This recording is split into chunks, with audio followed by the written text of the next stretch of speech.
اور نبوکدنضر اور ہیرودیس کی تاریخ کو بھی جانیں گے۔ تاریخ کو دیکھیں بھی میں کہوں گا جانیں کہ گے۔ مسلین جی اور ہٹلر اور موجودہ حکمرانوں کو بھی جانیں گے جن کی حدودیں خدا نے مقرر کی ہیں۔ خداوند ہی تاریخ کو تشکیل دیتا ہے اور ایماندار کو حق حاصل ہے کہ وہ اپنا سر اٹھائے، نہ فکر کرے نہ خوف کھائے، کیونکہ ہمیں کبھی ہاتھ اور نگہبان نگاہوں کا سہارا حاصل ہے۔ ٹھیک ہے ڈاکٹر عادل، 8ویں آیت میں گفتگو کے آغاز میں مواب اور امون کے خلاف ایک للکار سے کیا گیا۔ میں چند آیات پڑھنا چاہوں گا۔ میں نے مواب کی ملامت اور نبی امون کی لان تان سنی ہے۔ انہوں نے میری قوم کو ملامت کی اور ان کی حدود کو دبا لیا ہے۔ اس لیے رب الافواج اسرائیل کا خدا فرماتا ہے، مجھے اپنی حیات کی قسم، یقیناً مواب سدوم کی مانند ہوگا اور نبی امون امورا کی مانند۔ وہ پرخار و نمکزار اور عبدالآباد برباد رہیں گے۔ میرے لوگوں کا بقیہ ان کو غارت کرے گا اور میری قوم کے باقی لوگ ان کے وارث ہوں گے۔ یہ سب ان کے تکبر کے سبب ان پر آئے گا، کیونکہ انہوں نے رب الفاظ کے لوگوں پر ملامت کی اور ان پر زیادتی کی۔ خداوند ان کے لیے ہیبت ناک ہوگا اور زمین کے تمام معبودوں کو لاغر کر دے گا، اور بحری ممالک کے سب باشندے اپنی اپنی جگہ میں اس کی پرستش کریں گے۔ آپ ہمیں بتائیے کہ مواب کون ہے اور بنی امون کون ہے؟ تاریخی طور پر یہ لوگ کون ہیں؟ انہوں نے خدا کے لوگوں کے ساتھ کیا کیا؟ خدا نے ان کی عدالت کیسے کی؟ دیکھیں بھائی عیاد، اگر ہم پیدائش کی کتاب کو دیکھیں تو ہمیں ان لوگوں کی یعنی امونیوں اور موابیوں کی نسل کا علم ہوتا ہے۔ امون اور مواب لوط کے غیر شرعی فرزند ہیں جو اس کی بیٹیوں سے پیدا ہوئے، جو سدوم اور امورا سے اس کے ہمراہ نکلے، سو وہ زناکاری کی اولاد ہیں۔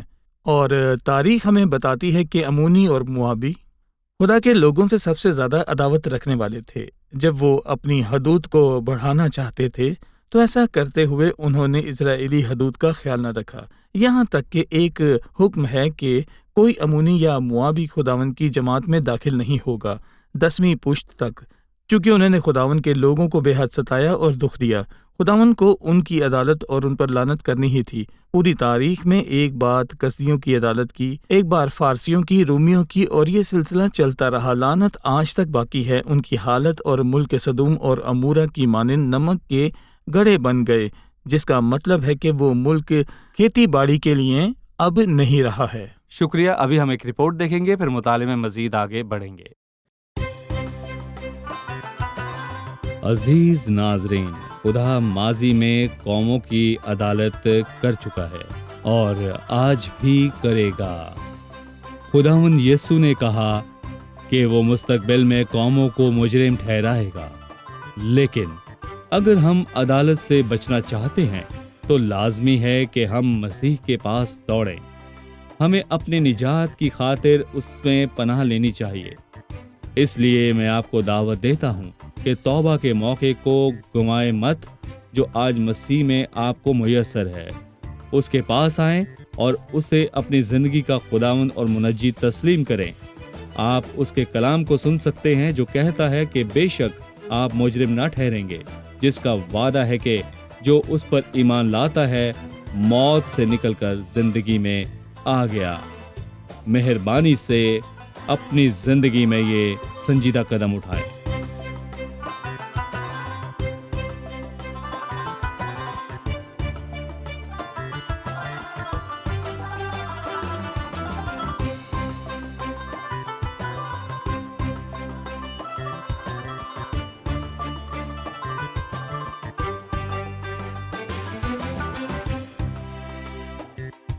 ہم جاننا چاہتے ہیں روحانی طور پر بنی امون اور بنی مواب کیا ہیں، کیونکہ ہم جانتے ہیں فلسطین نامی مسیحت کے علامت ہیں، تو ان قوموں کا روحانی اطلاق کیا ہے؟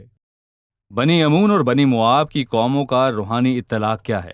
امون اور مواب، جیسا کہ ڈاکٹر عادل نے ہمیں ان کی اصل کے متعلق بتایا کہ وہ کیسے غیر شرعی رشتے کے نتیجے میں وجود میں آئے، جو لوط اور اس کی بیٹیوں کے درمیان قائم ہوا، جنہوں نے اسے مے پلائی، اور اس غیر منظم اور بے لگام فطرت کے سبب سے 2 بیٹے پیدا ہوئے۔ اور یہاں پر میں اپنے ناظرین کو یہ بتانا چاہوں گا، سو وہ ایمانداروں کے بدترین دشمنوں کو پیش کرتا ہے، نہ ہی شیطان اور نہ اس دنیا کو، بلکہ ایماندار کے بدترین دشمن کو، جو کہ میں کہوں گا کہ اس کا بے لگام بدن ہے۔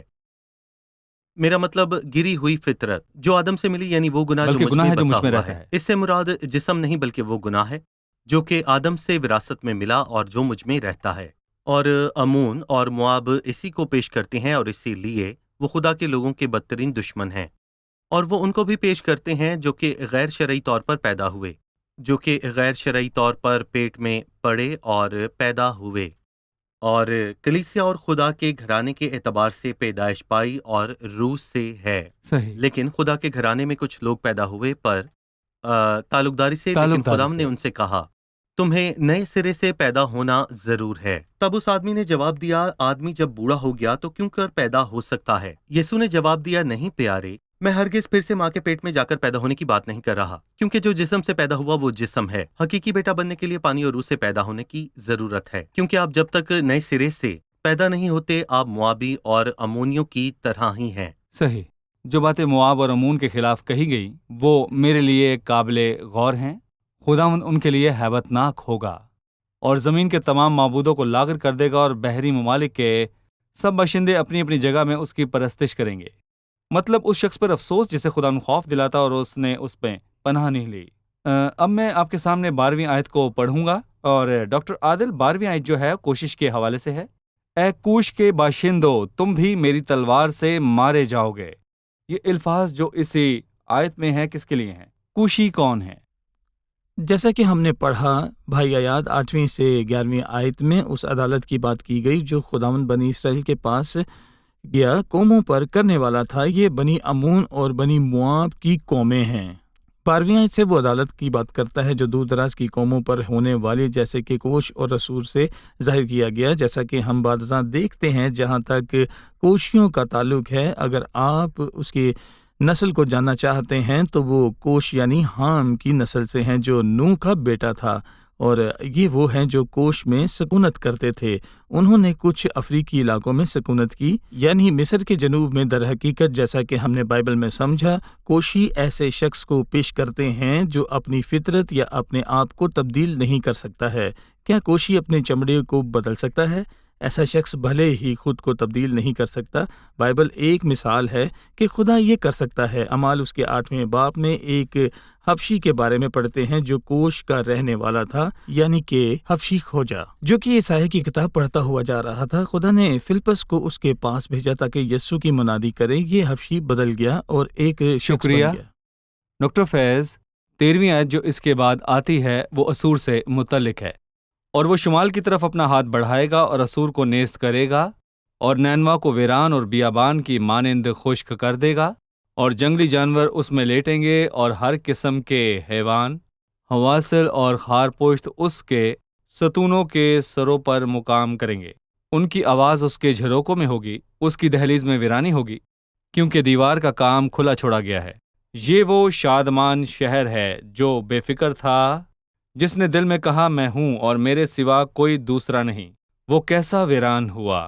حیوانوں کے بیٹھنے کی جگہ، ہر ایک جو ادھر سے گزرے گا سسکارے گا اور ہاتھ ہلائے گا۔ اسور کون ہے؟ اسور ایک وقت میں بہت بڑی سلطنت تھا اور نینوا اس کا دارالحکومت تھا، اور خداوند کو لوگوں کی توبہ میں دلچسپی تھی، اور اسی وجہ سے خداوند نے نینوا کے متعلق 2 نبوتوں کو لکھا۔ نینوا کی نبوت، اور میں کہوں گا کہ اسی کی منادی کے نتیجے میں پورے شہر نے توبہ کی، لیکن افسوس کہ ان کی توبہ عارضی اور یوسیہ کے ایام میں کی جانے والی توبہ کی مانند ستائی تھی۔ اور وقت گزرنے کے ساتھ ساتھ نینوا نے خدا کی نافرمانی کی، اور جس نے ان پر عدالت مقرر کی، اور اس کا ذکر دوسری نبوت میں ہے جو کہ ناہوم کی نبوت ہے۔ اور نینوا، میں کہوں گا نینوا ایک عظیم سلطنت تھی، اور اسے یہاں بتایا گیا ہے کہ وہ ایک پرسکون سلطنت تھی۔ وہ ایک پرسکون شہر تھا، ایک ایسا شہر جو اپنی شان و شوکت کی وجہ سے ممتاز تھا، اور اسی لیے اس نے عمارتوں کا ذکر کیا جو کیدار سے بنی تھی، اور اس کے ستون تاجدار بنائے گئے تھے۔ لیکن انہوں نے خداوند کے لوگوں کو ستایا، اور ایک دن اسور نے 10 قبیلوں کو اسیر کر لیا، اور اسور اور وہ آج تک لوٹ کر نہیں آئے۔ یہ قوم جسے خداوند نے 10 قبیلوں کی عدالت کے لیے استعمال کیا، یعنی شمالی سلطنت، ایک دن خداوند ان کی عدالت کرے گا۔ یہاں وہ اس کی بربادی کو بیان کر رہا ہے۔ وہ کہتا ہے یہاں تک کہ وہاں جانوروں کی آوازیں تک نہ آئیں گی، بلکہ یہاں تک کہ پرندے کی سکار تک نہ ہوگی۔ وہ ایک مکمل ویرانہ بن جائے گا، اور ایک دہشتناک عدالت سلطنت اسور پر نازل کی جائے گی۔ ٹھیک ہے، ہم ایک وقفے کے بعد مہمانوں سے سوال لیں گے۔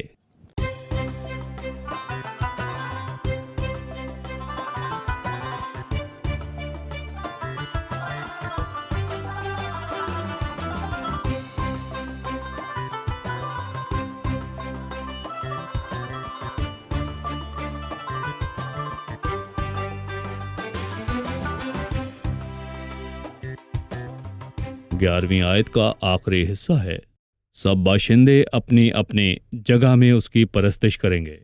اس سے مراد کون ہے اور باشندے کب اس کی پرستش کریں گے؟ اہم سوال جی ڈاکٹر عادل۔ اس سے مراد خداوند ہے جس کی بات 11ویں آیت میں کی گئی ہے۔ خداوند ان کے لیے ہیبت ناک ہوگا۔ سو یہاں خداوند یسوع مسیح کی طرف اشارہ کیا گیا ہے، اور یہ بات 1000 سالہ بادشاہی میں پوری ہوگی، جو بادشاہی کا خوشحال دور ہے۔ لیکن ہمارے لیے قابل غور یہ ہے کہ خوبصورت بات ہے جبکہ وہ کہتا ہے سب باشندے اپنی اپنی جگہ میں اس پر پرستش کریں گے۔ ماضی میں لوگوں کو یروشلم جانے کی ضرورت پڑتی ہے اور انہیں خدا کی پرستش کرنے کے لیے طویل سفر طے کرنا پڑتا ہے، لیکن 1000 سالہ بادشاہی خوشحال دور میں ہے۔ ہر ایک خداوند کی پرستش اپنی اپنی جگہ پر کرے گا، کیونکہ جس طرح سمندر پانی سے بھرا ہے اسی طرح زمین خداوند کے جلال سے عرفان ہو کے معمور ہوگی۔ زور ایک ہی خداوند کا ہوگا اور اس کا نام خدا ہے واحد ہے، اور پرستش صرف وفادار یہودیوں تک محدود نہ رہے گی۔ ٹھیک ہے، سب باشندے اپنی اپنی جگہ پر اس کی پرستش کریں گے۔ اس سے مجھے بائبل کے 2 حصے یاد آتے ہیں۔ پہلا جی۔ فلپیوں 2 میں ہے، جب خدا یسوع مسیح نے خود کو حلیم کیا اور اس حد تک فرمانبردار بنا کے موت بلکہ صلیبی موت گوارا کی۔ یہ لازم تھا اور یہ ایک پابندی تھی، اور خدا کی سچائی اسے پابند کرتی ہے کہ وہ اسے وہ نام بخشے جو سب ناموں میں سے اعلیٰ ہے، اور مستقبل میں ہر گھٹنا اس کے آگے جھکے گا، خواہ آسمانیوں کا ہو، خواہ زمینیوں کا، خواہ ان کا جو زمین کے نیچے ہیں۔ اور 1000 سالہ بادشاہت میں جہنم میں موجود شریر بھی ہمیشہ تک مسیح کو سجدہ کریں گے اور خدا کے جلال کے لیے اعتراف کریں گے کہ وہی مسیح ہے، اور یہی سچ ہے۔ صحیح۔ اور اس سے مجھے یسایہ کا 49واں باب بھی یاد آتا ہے، خاص کر کے جہاں لکھا ہے کہ اے جزیرو میری سنو۔ یہاں پر وہ بڑے واضح الفاظ استعمال کرتا ہے، اے جزیرو میری سنو، اور پھر کہتا ہے اے امتو جو دور ہو کان لگاؤ۔ اور مسیح یہاں پر یسایہ 49 کی زبان استعمال کرتے ہوئے کہتا ہے، تب میں نے کہا تھا، میں نے بے فائدہ مشقت اٹھائی، میں نے اپنی قوت بے فائدہ باطل صرف کی، تو بھی یقیناً میرا حق خدا ان کے ساتھ اور میرا اجر خدا ان کے پاس ہے۔ تب بھی نبوت کے وسیلے باپ کی آواز آتی ہے اور وہ کہتا ہے، یہ تو ہلکی سی بات ہے کہ یعقوب کے قبیلے کو برباد کرنے اور محفوظ اسرائیلیوں کو واپس لانے کے لیے میرا خادم ہو۔ یہ چھوٹی سی بات ہے، تیرے کلام کا پھل فقط تیرے لوگوں تک محدود نہ رہے گا، نہیں، بلکہ میں تجھے قوموں کے لیے نور بناؤں گا کہ تجھ سے میری نجات زمین کے کناروں تک پہنچی۔ اے باپ، تو کیا کرے گا کہ اپنے بیٹے کو عزت بخشے؟ اور اس نے اس سے یہ کہا کہ میں جزیروں کو تیرے پاس لاؤں گا، وزیروں اور بادشاہوں اور سب لوگوں کو، کہ وہ تیرے آگے جھکیں۔ 1000 سالہ بادشاہت میں یہ ہوگا جیسا کہ ڈاکٹر عادل نے بتایا۔ بے شک جو کچھ آپ کہہ رہے ہیں وہ اہم ہے، کیونکہ ان باتوں کی غلط تشریح سے بائبل پڑھنے والے ان الفاظ کا اطلاق موجودہ دور پر کر دیتے ہیں، انہیں سمجھے بنا۔ سو آپ دیکھتے ہیں کہ ایک شخص اس آیت کا غلط استعمال کر رہا ہے کہ سب باشندے اپنی اپنی جگہ میں اس کی پرستش کریں گے۔ سو وہ کہتا ہے کہ زمین خداوند کے جلال کے عرفان سے معمور ہو گئی۔ اب مصر بھی مسیح کے لیے ہوگا اور اس میں بسنے والی قوم بھی مسیح کے لیے ہوگی۔ جب آپ پوچھتے ہیں کہ یہ بات کہاں لکھی ہے تو وہ کہتا ہے دنیا کی سب قومیں ہمارے خداوند اور اس کے مسیح کی ہو جائیں گی۔ صحیح، وہ خداوند اور اس کے مسیح کی ہو جائیں گی، لیکن یہ کب ہوگا؟ ہر ایک کی باری پہ۔ اب ہم ایک دور میں جی رہے ہیں جو کلیسیا کا دور کہلاتا ہے۔ خدا نے قوموں میں سے اپنے نام کے لیے ایک جماعت کو اکٹھا کیا اور انہیں کلیسیا کا نام دیا۔ کلیسیا وہ ہے جو آج دنیا میں موجود ہے۔ مسیح کی پرستش اور عبادت ایک سادہ سی جماعت کرتی ہے جو کلیسیا کہلاتی ہے، لیکن جب تک خداوند کلیسیا کو لے نہیں جاتا، دنیا میں ارتداد کی فضا عام رہے گی۔ دنیا مسیح اور خدا کو رد کرے گی سوائے کلیسیا کے، جو وہ جماعت ہے جو مسیح کی منتظر ہے۔ مسیح کلیسیا سے تعلق میں اس بدن کا سر ہے۔ کلیسیا کے اٹھائے جانے کے بعد مسیح اپنے لوگوں کے ساتھ تعلق کو بحال کرے گا، یعنی اسرائیل کے گھرانے کے ساتھ بطور بادشاہ اور ابن داؤد۔ نہ صرف اسرائیل کے گھرانے کے ساتھ بلکہ بہت سی دوسری قوموں کو بھی لوٹا لائے گا تاکہ ساری زمین پر بطور ابن آدم عظیم بادشاہ ہو۔ سو وہ کلیسیا کے بدن کا سر ہے، وہ اسرائیل اور داؤد کے گھرانے کا بادشاہ ہے، اور وہ دنیا کی سب قوموں کا عظیم بادشاہ ہے۔ اس لیے ایک نشان ہے کہ بہت سی قومیں اس کے پاس لوٹ آئیں گی 1000 سالہ بادشاہی میں۔ جبکہ بین الاقوامی بحالی ہوگی، اس کا مطلب ہے کہ سب قومیں مسیح کو قبول کریں گی اور 1000 سالہ بادشاہی میں اس کے تابع ہوں گی۔ لیکن آج خداوند ایک وفادار اور پرہیزگار بقیہ رکھتا ہے، ایک ایسی جماعت جو اس کے نام میں جمع ہوتی ہے تاکہ اس کی عشاء میں شریک ہوں اور اس کے نام کو ایسی دنیا میں جلال دیں جو اسے اور انہیں رد کرتی ہے۔ سب قومیں اور ہر گھٹنا اس کے آگے جھکے گا، خواہ وہ آسمانیوں کو ہو یا زمینیوں کو یا ان کا جو زمین کے نیچے ہیں، سب اپنی اپنی باری پر مستقبل میں ایسا کریں گے۔ لہٰذا ہمیں بات کے رخ کو سمجھنا ایک چاہیے۔ بات کلام میں لکھی ہے کہ اس میں کلام نہیں کہ دینداری کا بھید بڑا ہے، یعنی کہ وہ جو جسم میں ظاہر ہوا۔ دینداری کا بھید یہ نہیں ہے کہ دنیا اس پر ایمان لائے گی، بلکہ یہ ہے کہ دنیا میں جی، اس پر صحیح۔ ایمان لائے۔ دنیا دھوکے اور فریب کا شکار بددستور رہے گی، اور کہا گیا ہے کہ وہ دن بد سے بدتر ہوتے جائیں گے۔ لوگ فریب دیں گے اور فریب کھائیں گے، اور دنیا مسیح کو فضل اور خوشخبری کی منادی کے وسیلے سے نہ جانیں گی، بلکہ پوری دنیا مسیح کو انتقام کے روز جان لے گی، اور جب خداوند ان کی عدالت کرے گا اس صحیح۔ وقت۔ ڈاکٹر 15ویں آیت کے متعلق آپ سے جاننا چاہوں گا۔ شادمان شہر کا حوالہ دیا گیا ہے۔ یہ وہ شادمان شہر ہے جو بے فکر تھا، جس نے کہا میں ہوں اور میرے سوا کوئی نہیں۔ اس کے ساتھ کیا ہوا؟ دیکھیں، یہ شہر نینوا ہے جو اسور کا دارالحکومت ہے۔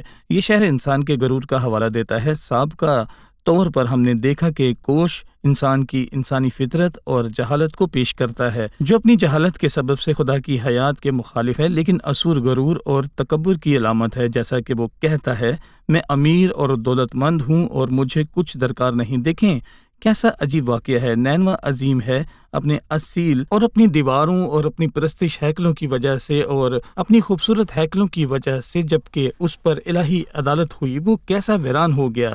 میرا خیال ہے کہ یہ دنیا کی طرف اشارہ کرتا ہے جس میں آج ہم آباد ہیں۔ بڑی اور آسمان کو چھوتی ہوئی عمارتیں ہیں، اس کی بڑی شان و شوکت، اور اس کے باوجود اس کی منزل عدالت اور آگ ہے، اور یہ اس کا خاتمہ اور اختتام ہے۔ ٹھیک ہے، مرتدین اور ہٹ دھرموں اور تردید کرنے والوں کے لیے پیغام دیجیے۔ ہم چاہتے ہیں ڈاکٹر فیاض آپ انہیں ایک آخری پیغام دیں۔ میں انہیں یہ پیغام دینا چاہوں گا جو زندگی میں مگن ہیں۔ وہ کہتے ہیں کہ ہم دولت مند ہیں اور ہمارے پاس دنیا کی ہر چیز ہے، جیسا کہ ڈاکٹر عادل نے کہا، یہاں ہمیں خداوند کی ضرورت نہیں، ہم یوں ہی ٹھیک ہیں۔ اور وہ اس دولت مند شخص کی طرح سوچتے ہیں جو کہتا ہے کہ زندگی ہمیشہ ایسے ہی رہے گی اور میں اپنے کاروبار کو بڑھا کر مزے کروں گا۔ اور میں ایسے تمام لوگوں کو بتانا چاہوں گا کہ مسیح جلد آنے والا ہے، عدالت کا دن نزدیک ہے، کیونکہ جس وقت ہم ایمان لائے تھے اس وقت کی بنسبت آج ہماری نجات نزدیک ہے۔ ہمارے آس پاس کے تمام لوگ مشکلات میں ہیں اور وہ ہمیں شکست نہیں دے سکتے، نہ دہشت گردی، نہ بڑھتی ہوئی مہنگائی، نہ ہی ظلم، نہ بھوک، اور مستقبل میں آنے والی باتوں میں سے کچھ بھی ہمیں ناکام نہیں کر سکتا۔ یہ باتیں ہمیں یقین دلاتی ہیں کہ مسیح نزدیک ہے اور ہماری نجات بھی نزدیک ہے، اور ہم مصیبت کی لپٹوں کو دیکھتے ہیں جو اس کے ظہور کی علامت ہے، جو کلیسیا کے اٹھائے جانے کے 7 برس کے بعد ہوگا۔ اور یہاں پر میں واضح طور پر یہ بتا دینا چاہتا ہوں کہ یہ تمام چیزیں ظاہر ہونا شروع ہو گئی ہیں، کیونکہ مسیح آ رہا ہے۔ خداوند یسوع مسیح آنے والا ہے، اور ہو سکتا ہے کہ وہ آج ہی آ جائے، اور اگر وہ آ جائے اور دروازہ بند ہو 10 کنواریوں کی طرح، دونوں ایک دوسرے سے ملتی جلتی تھیں، دونوں مسیح کا اعتراف کرتی تھیں، ان کے پاس چراغ تھے، وہ دولہے کی منتظر تھیں، اور میں کہوں گا کہ کبھی بھی ان بے وقوف کنواریوں کی مانند نہ بنے جنہوں نے اپنے ساتھ چراغ تو لیا لیکن اس کے لیے تیل نہ لیا۔ اگر وہ آئے اور دروازہ بند ہو جائے تو وہ اسے پھر نہ کھولے گا۔ خداوند ہم تجھے جانتے ہیں، اور وہ کہے گا میں تمہیں نہیں جانتا۔ ہم کہیں گے خداوند ہم تجھے جانتے ہیں، اور وہ کہے گا لیکن میری تم سے کبھی واقفیت نہ تھی۔ اگر فضل کا دروازہ بند ہو گیا تو میں کہوں گا کہ پھر یہ دروازہ کبھی نہ کھلے گا، سو ہمیں تیار رہنا ہے۔ شکریہ، خداوند آپ سب کو برکت دے۔ اگلی قسط میں ہم اپنا مطالعہ جاری رکھیں گے۔ عزیز ناظرین، میں ان الفاظ کو دہرانا چاہتا ہوں جو مصنف نے نینوا کے لیے کہے، جو اسوری سلطنت کا دارالحکومت تھا۔ لکھا ہے یہ وہ شادمان شہر ہے جو بے فکر تھا، جس نے دل میں کہا میں ہوں اور میرے سوا کوئی دوسرا نہیں۔ وہ کیسا ویران ہوا، حیوانوں کی بیٹھنے کی جگہ، ہر ایک جو ادھر سے گزرے گا سسکارے گا اور ہاتھ ہلائے گا۔ کون سا شہر ہے یہ؟ نینوا ہے، عظیم شہر۔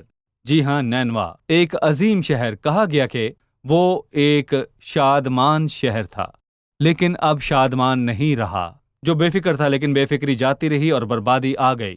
اس نے کہا میں ہوں اور میرے سوا کوئی نہیں۔ وہ مغرور تھا، وہ شادمان تھا، وہ بے فکر تھا، متکبر تھا، لیکن برباد ہوا۔ ناظرین، میں آپ کو بتانا چاہتا ہوں، بھلے ہی آپ ایک فرد ہیں، جماعت ہیں، قوم ہے یا ملک ہیں اور مجھے دیکھ رہے ہیں، خطرناک بات یہ ہے کہ مسیح سے دور رہتے ہوئے شادمان ہونا ہے کہ شریروں کی فتح چند روزہ ہے اور بے دینوں کی خوشی دم بھر کی ہے۔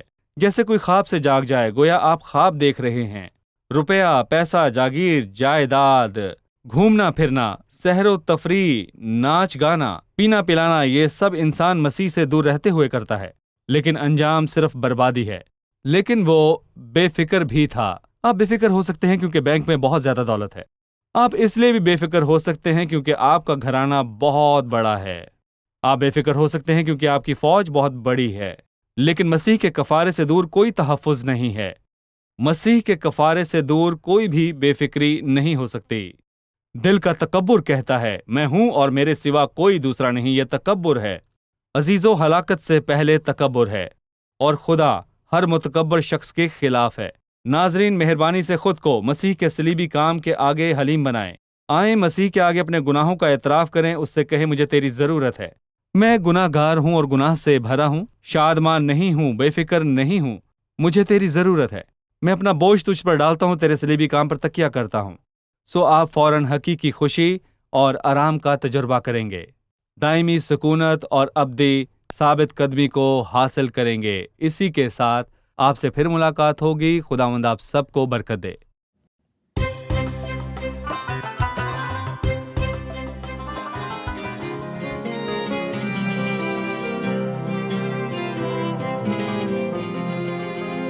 أنت تحطم القيود وأنت تكشف الأسرار، وكل قلب في جمود تلميسه يحال نار.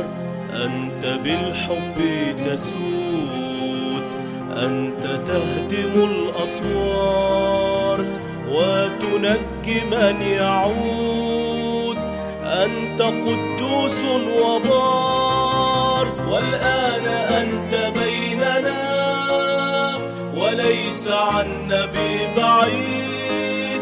تسمعنا تملأنا بروحك من جديد، فتهتف أعماقنا ومعك شيئا لا نريد.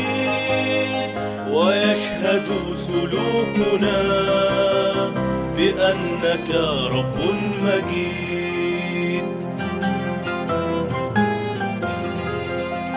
تهدئ موج البحور وتمنح لنا السلام، وتغفر دين الشرور وتستر كل الأثام. أنت للقلب سرور، أنت للنفس شفاء، والزمان إذ يدور أنت تضمن السماء. والآن أنت بيننا وليس عنا ببعيد. تسمعنا تملأنا بروحك من جديد، فتهتف أعماقنا ومعك شيئا لا نريد. ويشهد سلوكنا بأنك رب مجيد.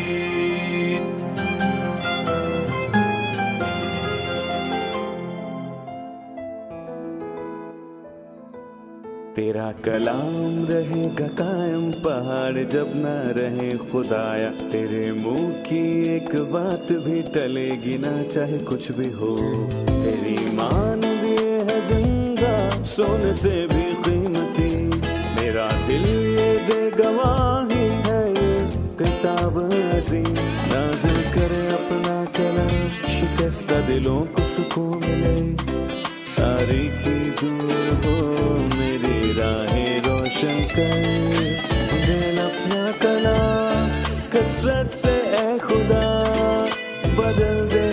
رہائی دے کثرت سے پھل میں لاؤ. کلام رہے گا قائم پہاڑ جب نہ رہے خدایا. تیرے منہ کی ایک بات بھی ٹلے گی نہ چاہے کچھ بھی ہو.